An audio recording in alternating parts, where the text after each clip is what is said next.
Okay, so we're good? Okay. So, terrible intro. Hi, Jonny Skywatcher here. It's been a long time since I've tried, and I'm hearing myself, so it's really distracting. It's been a long time since I've tried doing a live stream or anything on YouTube for that matter. But here I am for the one or two people who may have seen my channel before. This is actually under a different channel, Jonny Skywatcher Live, which I'm gonna try doing live streams under this channel, because I feel like for super small channels, and I mean like super small, under 100 subscribers, doing live streams kind of kills any tiny momentum you start to gain, because you'll have, like, if you have 0 people watching it, YouTube kind of counts as 0 people, and then it sort of tanks your channel. So we're going to try this and we'll see how that works. Okay, so today is a little impromptu because, just like most things I always do with this show, I don't plan everything out, and it really only happens because I decide to do it at the last minute. So everything's kind of thrown together. I usually do, like, once I start doing it more, like in the past, I did get better at like planning topics and things like that. But usually it takes a little bit before I get there, and I have to kind of convince myself to even do this in the first place, because, as I mentioned, super small channel, so it can be hard to motivate oneself sometimes to speak out into the void that is YouTube, which, when you're very small channel, it is like speaking into a void. It doesn't really seem like anyone else is listening, so you're just kind of speaking out there, hoping that someday someone will listen to what you have to say.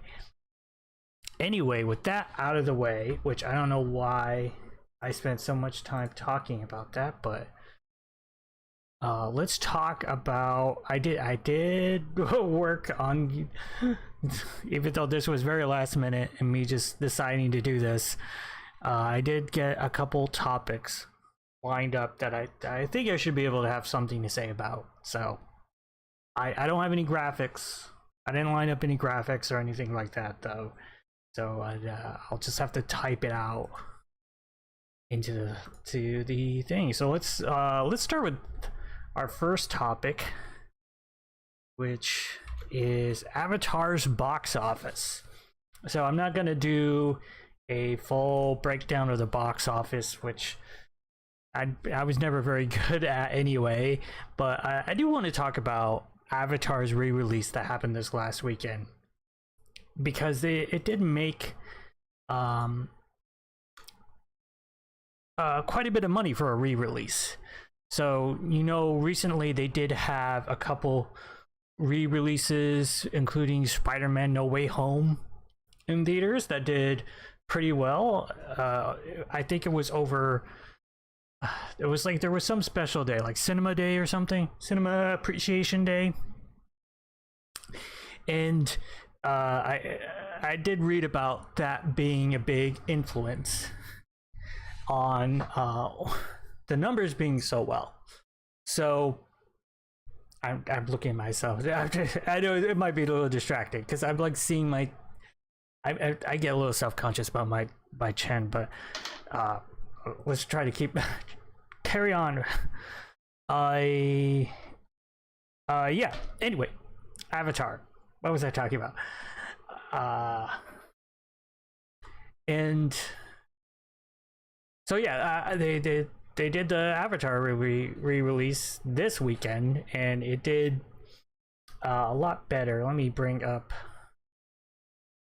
see. Yeah, that should be fine.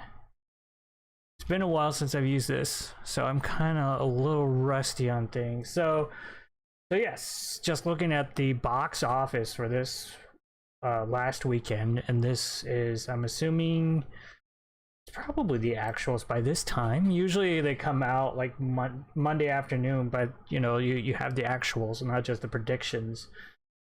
And we have Avatar number 3 with 10 million.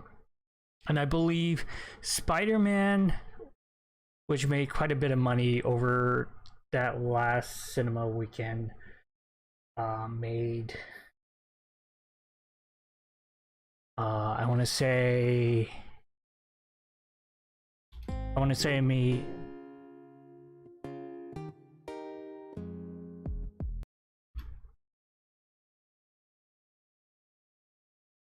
Whoops. I want to say it made over a little over 5 million. Let me look that up really quick. Okay, so this weekend, let's go. How long ago was that? That was like a couple weekends ago, and hopefully my video's okay. I don't have the best laptop for streaming necessarily, so I feel like I'm seeing some not so great stuff happening on stream. Also, this is trying to push out at 1080. Maybe next time I'll try going back down to 720 because I feel like it's not quite able to handle it. And let's see, let me see.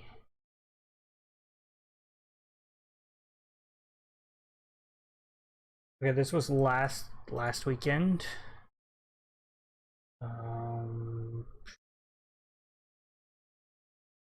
It's just okay, there we go. Yes, so here we go. So this was a couple weekends ago. This is when Spider-Man came out, and you see it got to 5.4 million. I know the reason, not that I know that the initial estimate of Spider-Man No Way Home's re-release was that it got something like 6 million, and it went down to 5 million, 5.4 million once we got the actuals. So comparing that to Avatar did 10.5 million, which I don't necessarily think is that surprising because it has been a lot longer since Avatar has been in wide release than No Way Home. A lot of people have saw No Way Home pretty recently. You know, it wasn't it had its main release less than a year ago, and then on top of that we have a new Avatar movie coming out in December. So I think there's a lot of things going for it, and so I think a lot of people were kind of caught off guard on how well it did. And you know, a lot of people are saying that, like, we're saying for years that Avatar didn't make much impact in the society, and that's not the word I'm looking for. It didn't make much impact, you know, on I totally cannot think of the word I'm thinking. There's a word I want to use, but I don't know what it is. People, yeah, just kept complaining and saying that Avatar, nobody remembers Avatar, right? Nobody cares about Avatar. And it does. I'm talking like super slowly because I can't think. I just can't think at all what I'm trying to say. It's a problem. So I think this shows that Avatar 2 is going to do a lot better than people expect. Is it going to do as well as the first? No, I really don't think it is. It's going to do. It could easily be over $1 billion, but at the same time, maybe it turns out really bad and people don't like it and it makes less than $1 billion. I do think it's going to make a fair amount of money just because of the amount of hype behind it, the amount of anticipation for like how many years? I mean, we've been waiting for this sequel. Even if a lot of people haven't been waiting for it, it's like it's been something that's been coming a long time, and especially internationally, because I think internationally, Variety or Deadline was reporting that it made the re-release this last weekend made 30 million, which it could be a big sign that The Way of Water is going to make a huge amount of money. I'm personally interested in seeing what they do with the sequel. I remain kind of skeptical on its success, especially not necessarily the fact that they're making a sequel, but the fact that they planned out, we're not just making Avatar 2, we're making Avatar 2, 3, 4, and 5. Let's see how Avatar 2 does, because I could easily see if people don't really feel attached to these characters and this world, that Avatar 2 does okay, you know, it doesn't blow up the box office like the first Avatar. It still makes quite a bit of money, and then Avatar 3 comes along, and if it's not liked either, maybe it won't do so well at the box office. Maybe it makes a low amount of money. You know, it's too hard to say, because that's really depending on how Avatar 2 does, but it could easily be a thing where you have a down, and that's actually more common with sequels. I think it's really only with like the recently the last 10 years and the rise of the superhero movies that we're seeing sequels that make more and more money. Usually sequels actually make less money. And then in general, even if their box office is more, you're still seeing movies that actually end up making less money for the studio because they cost more money. I mean, for example, Thor: Love and Thunder versus Thor: Ragnarok. I think the box office is still lower, but even if it made more money, it would still, Thor 4 would still make less money overall because it cost way more. Its budget was way more than Thor Ragnarok. So just closing out my thoughts on this, I think it's pretty interesting that Avatar, so many people are interested in seeing Avatar. You know, it was an okay movie. I don't have the same fascination with it, but I'm certainly interested in seeing what they do with the sequel, which we will have to go see. And yeah, we'll just have to wait and see. I didn't go out and see it this last weekend because, like, I don't know, I'm just not that interested in paying to see Avatar again. I think I remember it well enough that I don't need to see it again to understand the sequel. You know, blue people, government, humans bad, and then they got sort of kicked off. I have no idea what's happening in the sequel, so they're like underwater now, or there's a water tribe, something to do with that. We'll see how it turns out. Anyway, moving on. If I can do this really, I don't think I can do this quickly.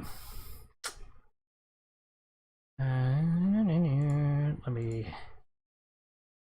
Okay, let's move on to my second topic, which, let's see if I can do this without showing on the screen.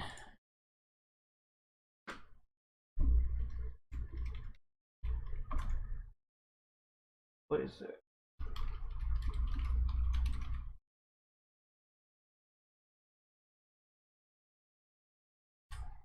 Okay, there we go.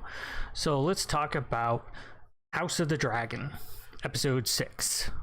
Well, I'll probably talk a little bit about my overall thoughts on the entire show, but let's start with the latest episodes. I will talk spoilers. So that's your spoiler warning. If you haven't seen the episode, I guess I'm not too worried. I mean, I don't think I'm not worried about thousands of people watching this right now and complaining and going after me for that, for spoiling the episode. So I have to say, I'm really liking House of the Dragon so far.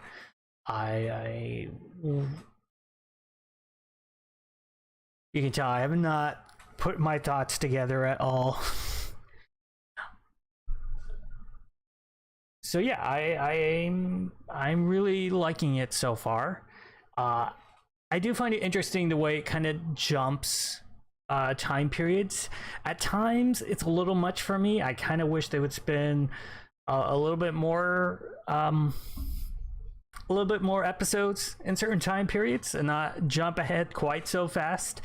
And I do miss the two main actresses we had for the first 5 episodes a little bit, but I think about midway through this episode I was getting used to the new characters, especially what's her name, Alicent, the queen. She looks very similar to the younger actress, more so than the Rhaenyra's actress. Like, I mean, they do look very similar. She looks like a grown-up version of Rhaenyra. It's just something about the face structure. It's different, obviously. It's a different person. And why did I start with that? I don't know what I'm saying next. It's a different person, as I was saying. And yeah, I'm not... Obviously, I know that the show's going toward a Targaryen civil war. The question is, how is it going to get there? And there's lots of different things happening. Lots of intrigue. At this point, if I had a co-host or someone else to talk to, this is where I would ask them, what were your thoughts on this latest episode? Because sometimes I feel like I'm talking to, I don't even remember what happened. So, what happened in this latest episode? Well, this isn't a recap show. What are my thoughts? So I watched it last night, and I'm really liking everything going on in the show. And what did happen? There were dragons. I like all the scenes with the dragons. So the dragons were really well done, and I'm glad we're getting a little bit more dragons in this show. Up until episode 5, I feel like we had a lack of dragons. We could still use some more dragons, which is part of the reason why I feel like I wish we could spend a little bit more time in these without skipping ahead so much, because I feel like we're missing out on some character scenes and some other things going on, and it feels like we kind of skip from plot point to plot point without establishing certain things first.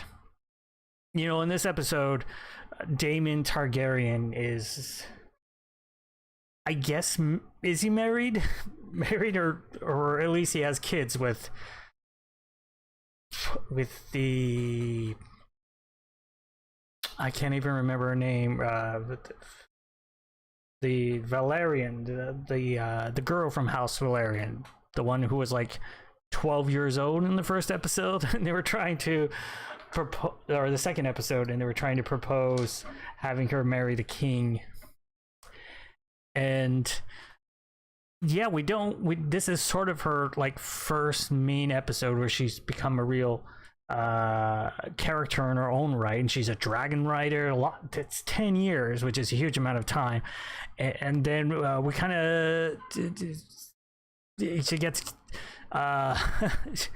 she decides to not risk having them perform a C-section on her, and takes the dragon rider's way out by commanding her dragon to burn her alive, which was unexpected, but it felt like it just kind of cut off anything happening with that character. And it's just 10 years is a long time to jump in a show.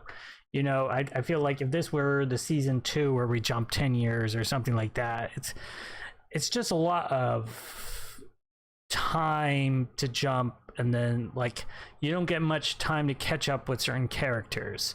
Now I think this show, what it does well, and the one thing I was thinking about, it focuses a lot better on the court machinations and sort of the question of who will sit on the Iron Throne. Now, one of the things I thought of, like, that's what this show is about, you know, who will sit on the Iron Throne. And one of the things they got wrong with Game of Thrones, especially season 8, is they thought at the end of the day that especially that second half was answering the question, what the show was about was who will sit on the Iron Throne. But here's the thing, Game of Thrones is not about who will sit on the Iron Throne, because there's a prologue scene and there's tons of scenes about Jon Snow in the North that are not about who is going to sit on the Iron Throne. Everything else is sort of about that, but it's like the show writers didn't realize that Game of Thrones is not about who will sit on the Iron Throne. That's a distraction. It's about the White Walkers. But then they decided to just get rid of that and have it end partway through season 8, and then go on to the show, finish up the show that they thought they were making, which was who will sit on the Iron Throne. I feel like this show is a better version of that. This is the vision of a show about who will sit on the Iron Throne that works, because that's what this show is. It didn't start out as something else and get sort of forced into becoming this. You know, it's always been about who was sit on the Iron Throne, because it's you're starting off with talking about Succession. It's all about that from the very beginning. You don't have these other scenes that don't really play into that like you do in Game of Thrones, because in Game of Thrones you have the White Walkers, and you have the North, and you have the Wall, and you have all these sort of other weird things happening that play into this bigger question of an external threat. But then that kind of gets tossed aside, and that's one of the big reasons why season 8 didn't work. So yes, in conclusion, that's what I feel like this show does a lot better than season 8 of Game of Thrones. And then cards on the table, in case you didn't know, I didn't even start watching Game of Thrones until like season 6, I think. Whenever it caught up with the books, I read the books, and then once I finished Dance with Dragons, there's nothing else to go to, because we still don't have Winds of Winter, if we ever end up getting it. I kind of doubt it at this point. And then forget about A Dream of Spring. I don't think we're going to get either of those books. I wish we would. It'd be neat to see what a different ending, and maybe it would turn out better, maybe it wouldn't. Maybe it'd be the same actions, the same sort of basic plot points, but done better. And I feel like I kind of went off a tangent. Back to conclude my thought on this episode, I felt that the 10-year jump was a little jarring. But overall, I really liked it. I liked the two new actresses that we got, and I find Alicent. It's like she's very easy. And let me make sure I got that name right. Alicent.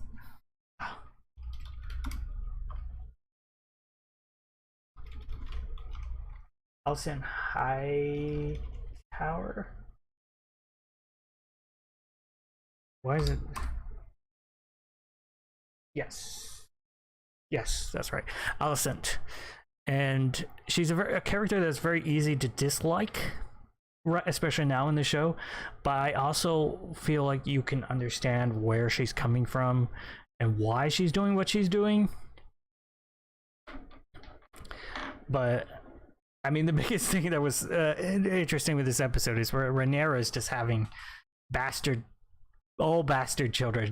Did they not even try once to kind of at least make a show of things? No, not once. Just don't even try, I guess. I mean, it's not even like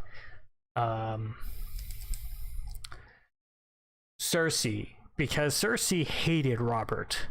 I mean, that's the reason she basically decided to have bastard children, is because she hated Robert, from what I remember of the books.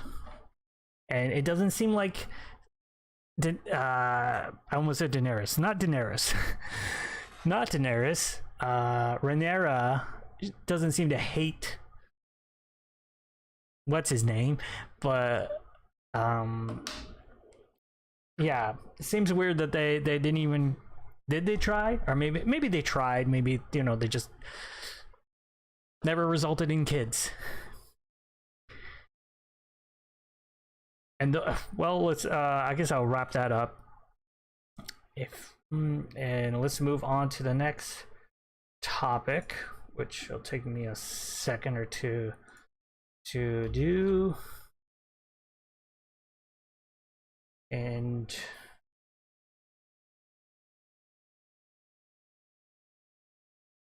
forgot how stressful live streaming can be sometimes when no one is watching.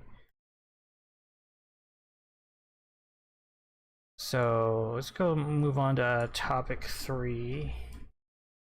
Topic 3.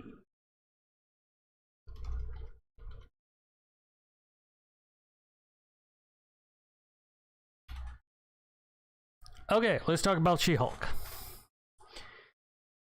So overall, to start with, I think She-Hulk is an okay show. It's running into a lot of the same problems that all the Disney Plus shows have been running into, which is, quite frankly, very annoying. It actually does avoid some of the issues. One of the main issues that I've had with the Disney Plus shows is they keep trying to tell one story. And I think at first it seemed like this show was going to avoid that pitfall. It was going to be more episodic, but it feels like as the show has gone on, we've seen that the episodic part hasn't, I would argue, isn't really there. They're still really just telling one story, and you're kind of getting these sort of B plots as the episodic part, which okay, let's talk about this latest episode for one thing. So full spoilers for this as well. If you haven't seen She-Hulk, I mean, the last episode was Thursday. It's the wedding episode. So my initial thoughts from watching this episode is that this is the wedding. It seems like a B plot, and then you had what was the story with Mr. Immortal, which was like a C plot, and there was no A plot, which is kind of weird to say for a show where Jen is the main character, and it just seems like this whole episode was her stuck in a B plot in her own show. Yeah, I'm not going to defend the show a whole bunch, but I will say that it's not terrible, it's not great, it's just kind of mediocre, and that's been the problem with a lot of these Disney Plus shows. Honestly, there hasn't been excuse me, I gotta take a drink of water. There hasn't been a Disney Plus show that has been just great, especially with Marvel. WandaVision was pretty good. I felt like they teased a little too much, things that they should have known that fans would have been mad about. You know, the whole Quicksilver tease. I don't know how you don't see that was an issue when you're writing that. You can't just get the same actor as the X-Men movies and think that fans are just not going to think that something's up with that. And the finale was it was okay. It felt a little rushed, and it didn't really feel like it was part of the rest of the show. You know, the whole sitcom format kind of got pushed aside, and then we went into a big CGI fight. Then you had Falcon and the Winter Soldier, which felt very much like it got rewritten. Something happened with that. I know that there's a lot of speculation about, you know, how the pandemic might have affected it, and that there was maybe a plot about a bioweapon or something along those lines. I don't think we've gotten the full details on that. There were certainly some standout moments, but this started the trend of what I feel like is the first episode, you know, good start, and then episodes 2 and 3 have found some standout moments, and then episode 4 you're just like, what is going on with this show? And then getting to like episode 6 finally, and you're like, especially like at the end of episode 5 in these shorter shows, has been like, how are you supposed to wrap this up in one episode? Not very well has been the answer. It's because most of the episode 6 have not been that great, and that goes for Falcon and Winter Soldier, Ms. Marvel, Loki, which has been one of my least favorites because I felt like it had so much promise and then nothing with it. And Ms. Marvel, I could probably do a whole different rant on just by myself. And so I felt pretty good about She-Hulk being more episodes, like, because I felt like we'd been stuck in this 6 episodes, kind of everything being rushed at between episodes 5 and 6, and it feels like they took the what is it, 3 more episodes, because I think it's 9 episodes. They took the 3 more episodes and did nothing with it. And this show had been pitched as sort of a, you know, lady lawyer show, if you want to say that. And I feel like there's not much of Jen being a lawyer in this show. Like, have you seen Ally McBeal or any of those type of shows? They don't spend season 1 on just a random subplot of going to a wedding. Like, if you watch those type of shows, like, they do tend to devolve like that, like in later seasons. You'll get to the point to where like the main character's plot is just going to a wedding, but usually in the first couple seasons, each episode does revolve around a case, and they kind of stick to that format. And so it's once you get into like seasons past season 3, I feel like the showrunners usually get, the people doing the show have been doing it so many episodes at that point, they get bored, and so you do start playing around with it a lot more. But we are only like in the 5th or 6th episode, and it feels like the showrunners are just bored with this concept, and we haven't really had a proper show. And I'm no legal expert, but it feels like the legal scenes we've had in this have not been well thought out. And I'm not asking like for realism. It may seem ridiculous to ask for a little bit of realism in a show about superheroes, but there's a difference between something being super, pun unintended, between something being making sense and being realistic, and just being ridiculous. You know, it doesn't have to be completely ridiculous. Completely realistic, because there are superpowers. But I think that's what makes it more interesting, is to consider how would a legal framework work? How would legal stuff work if, you know, superpowers were involved? And that's an interesting question that this show does not even. I feel like the writers don't have the background and don't have the interest in doing research or having people consulting with people for that. They don't want that. So forget about the legal scenes of this show, because they are not, so far they've been pretty terrible. I feel like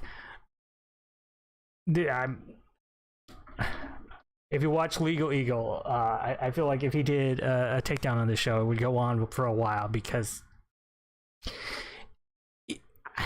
I'm not a lawyer. It's just I'm pretty sure there's just some things that are just so bad in this show. But going on, so like this latest episode just has Jen going to a wedding, and like I said, it feels like a B plot. You know, I basically had her, what happened. Okay, let me do a quick recap in my head. What happened? Episode 1 was just introducing Jen, telling her backstory. This is how she became the Hulk, right? Which, okay, I think episode 2 then kind of seemed more like the pilot episode, and of her. This is how, you know, she's a lawyer, and then this is how she came to work at her current job, which it kind of feels like in retrospective, episodes 1 and 2 really should have been just one episode because they really only tell one story, which is how Jen became the Hulk and got to her current position. Episode 3, we then have her first case where she decides to, you know, she's kind of forced to represent the Abomination / Emil Blonsky, which was cool at first. I do feel like the portrayal of Emil Blonsky, if they don't do anything, if he doesn't pop up in the show again, I'll say that was a complete waste. Like, if he doesn't show up again, that was basically just a one-note joke of him being this sort of cool, calm, collected dude. Even him talking as the Abomination seemed a little bit too close for Korg for my comfort. So we got that, and that was okay. But then you had like Wong jumping in with magic to say that he forced Emil Blonsky to escape. It kind of feels like they didn't have that planned out very well, and I know I've seen speculation that, oh no, there is, maybe it ties into this or something, and this was before we got the Thunderbolts announcement as well, so a lot of people were speculating on something more with that, and it doesn't seem like that is going to happen now. And so you had that. Then you had episode 4 where, well, she didn't even really have a case in episode 4, right? No, she was helping Wong, right? And the magic, that the whole scenes in that episode did not make much sense at all.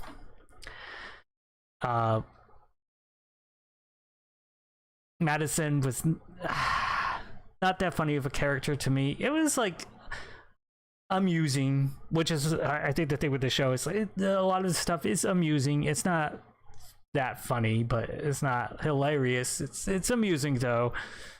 And then was it episode 5 or episode 6? I don't even know what episode we're on now. No, episode 5 was her defending herself, right? Because then she got sued for copyright violation. Yeah. So we've only had some scenes of that, of her in court, and it just feels like this isn't the episodic Jen takes on a new case every week, which is what it should have been. If you're gonna pitch the show as, oh, this is Ally McBeal with superpowers, that's what season 1 of that would have been, is her taking on a new case every week, and she's got to figure out how to win the case.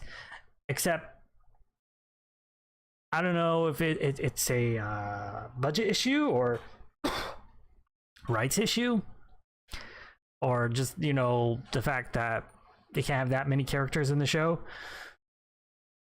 But that's not the show we're getting. And so I have to say, so far, I think like a lot of Disney Plus shows, it's going to be disappointing. But we'll see what happens with that. Maybe I'll do a talk once it's finished. maybe I'll try to do a talk sometime about my overall thoughts on what I thought about Ms. Marvel, because I think I still have a lot to say on that, which I have not seen a lot of people talk about on the internet, at least not in my YouTube feed.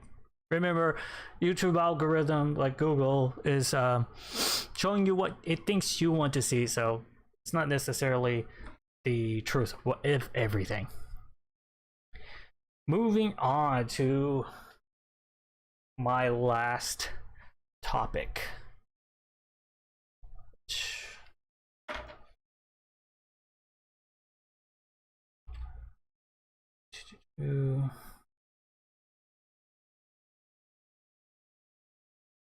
Okay, let me see. This would be so much easier if somebody else did this, or if someone else was talking, I could like edit this a lot more quickly. It's just amazing how much harder it is to just type something out and edit at the same time.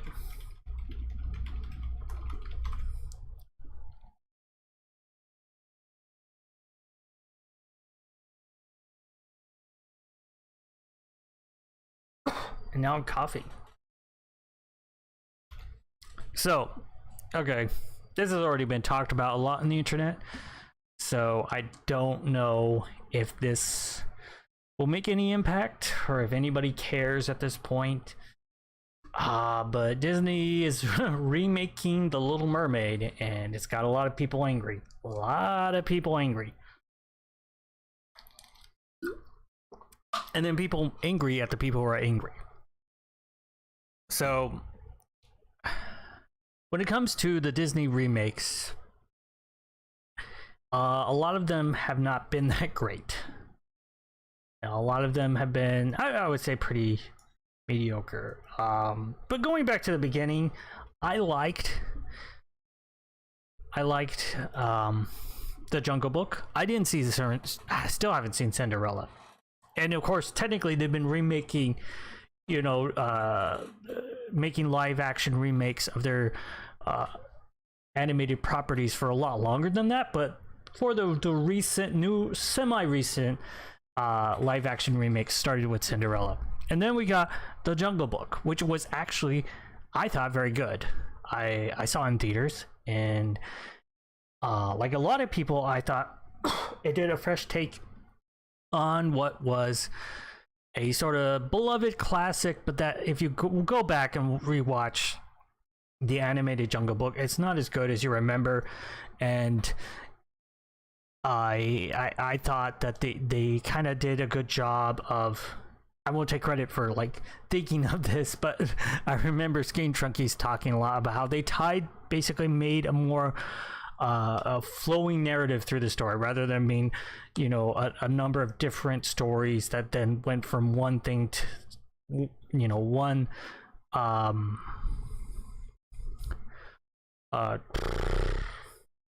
one set piece to the next set piece. And so you kind of have this better flow in the story.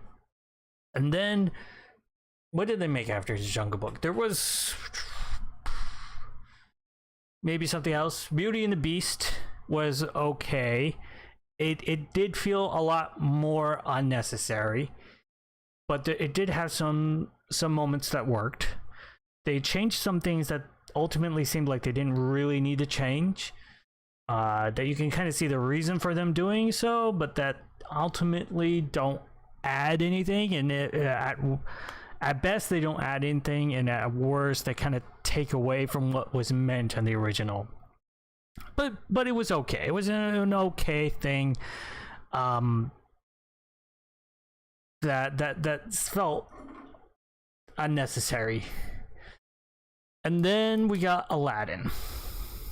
Well, we got Dumbo before Aladdin. You know what? Let me. Why am I trying to do this from memory? Let me list of Disney live action remakes. Why am I trying to do this from memory? Let's go to Wikipedia.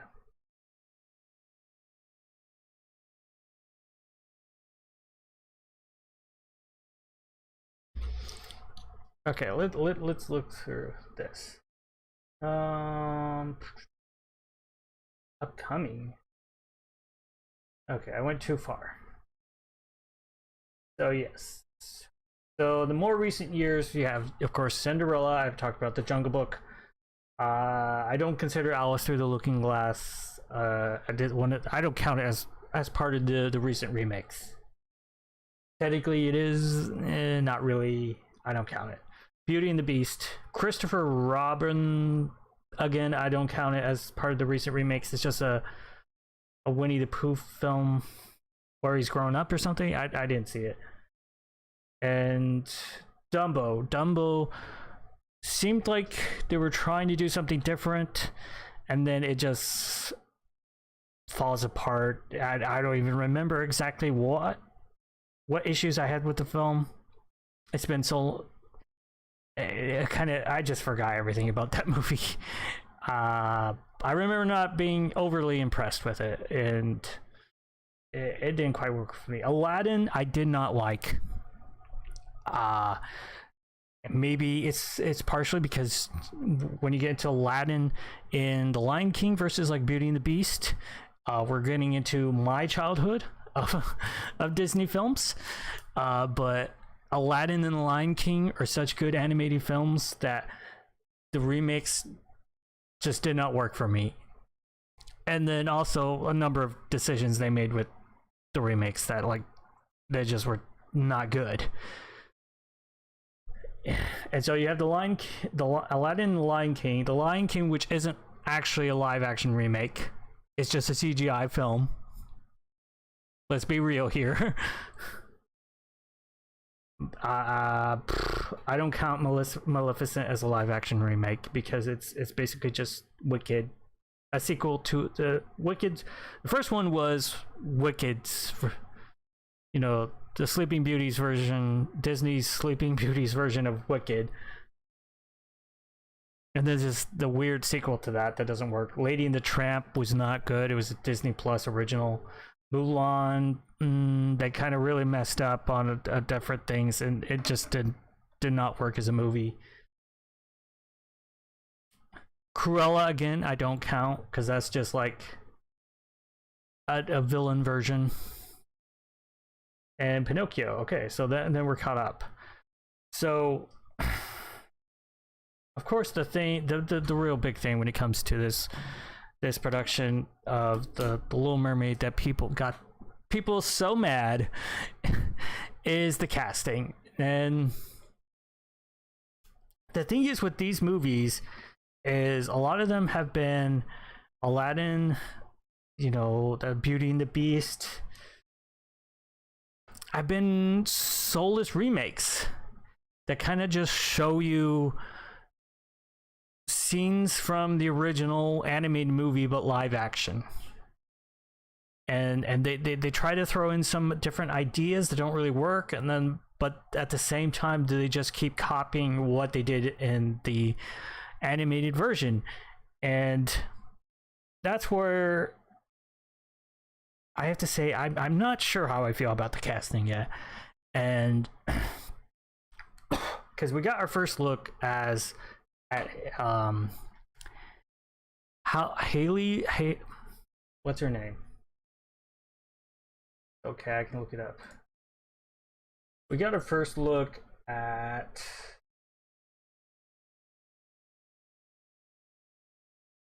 if I can find it, Halle Bailey as Ariel. And okay, not going into the race question, but just as a question of how it looks, like the look of the teaser that we got, it doesn't look great. I didn't necessarily notice it being washed out. I see that a lot of people talk. Everything looks, dull and colorless and washed out. That didn't go through my mind. But I feel like that first look of her, it's just like it's not impressive. I'll just say if you showed me that and said that this is a new promo for a new a revival of the Broadway production, I'd say okay, Okay, because that's what it looks like to me.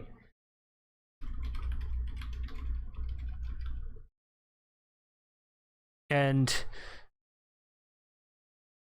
I feel like when it comes to the casting, it's hard to talk about because you're gonna have people mad on both sides, right? There's people who would say like, how dare you even question that? And then there's, or I mean, look at this, like, just for colorization. I think this color right here is how it looks in the actual trailer, but this is like what it could look like if it was done better. But that's just the color tones. The thing is, if you're gonna do a soulless remake, it seems a little weird to cast someone who doesn't look like the character. And that's what these movies are. They just kind of copy what the animated version looks like. I mean, look at Pinocchio, which came out, which does, I haven't seen it and does not look any good. Pinocchio looks like the Pinocchio from the animated cartoon, a little bit too much. It doesn't look like a real character. It doesn't look like he's actually made of wood or works in this world, because they tried so much to have him look exactly like he does in the cartoon. And so when it comes to the casting, my real question with this is, why did they cast this person? And I think I don't think it's that crazy to ask a question like, do we really think that they cast this person because they're the best person for the job, for the job of making this live action remake, which is just basically copying scenes from the animated version? Or is there something else? And I don't even know what that something else. Let's not get into that. Just think about that for a little bit. And the other thing I want to say about this Little Mermaid is that if they had done something more original with their, like if they had done this casting and did, let's just do, the black version of Little Mermaid, I think a lot of people would be less upset, because just do your own thing. That would be more interesting. But her casting someone of darker skin to look, but then at the same time trying to copy the look of the original animated film, where she's a very light-skinned girl, doesn't seem to result in a very good look. Now, keep in mind, we've only seen the teaser. This is just a quick look, but the hair, I'm not a huge fan of the hair, of what's going on. And I just recently rewatched the original animated movie, and I just don't see the point in this. I don't see what this is going to add to anything. Having this, I'm not happy for this. And to be honest, if they had an actress who looked exactly like the live action version of the animated movie, I probably wouldn't be excited either, because they're not going to do anything new with this movie. Why do we need this? We don't. I mean, obviously you could say nobody needs movies, but if you have the animated original, why would you choose to watch this instead?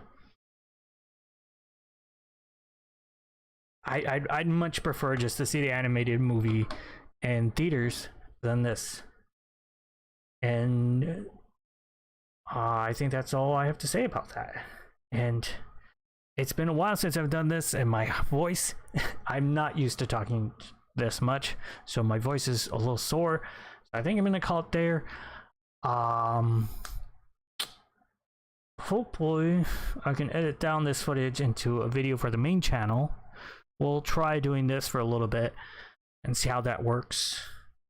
If you're watching this on, well, thank you for watching.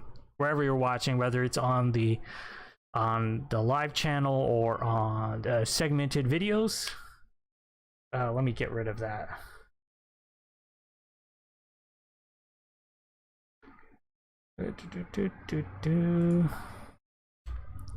Okay, let me do an outro. Thanks for watching, whether you're watching on the live chat. Is this good? Thanks for watching, whether you're watching on the live channel or on the segmented videos on my main channel. If you can go ahead and, should I say, I won't say it.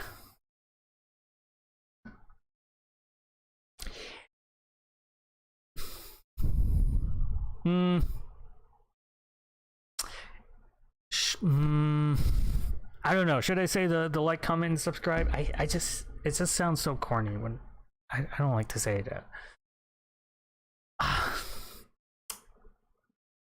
If you want to see more, you can find videos I've done in the past on my main channel, the Jonny Skywatcher channel. I'm going to be trying to do live streams every Monday, Wednesday, and Friday. We'll see how that was my old schedule, so we'll see if I can try to get back to that. We'll see how that works out. And I'll be doing that on the this new live channel versus the main channel. We'll see if that helps out with the analytics at all. And well, we'll see if that helps out with the analytics at all. So tomorrow I won't be live streaming, but on Wednesday I will. I'll try to come up with some better graphics, and maybe we'll try to get this up and running again. We'll see how that works. I was doing this for a time on Twitch, and it just, I don't think that helped at all. But yeah, I hope you enjoyed what you saw, if you saw all of it or not. And I will see you in the next live stream. Thanks. I can't even end properly. Let me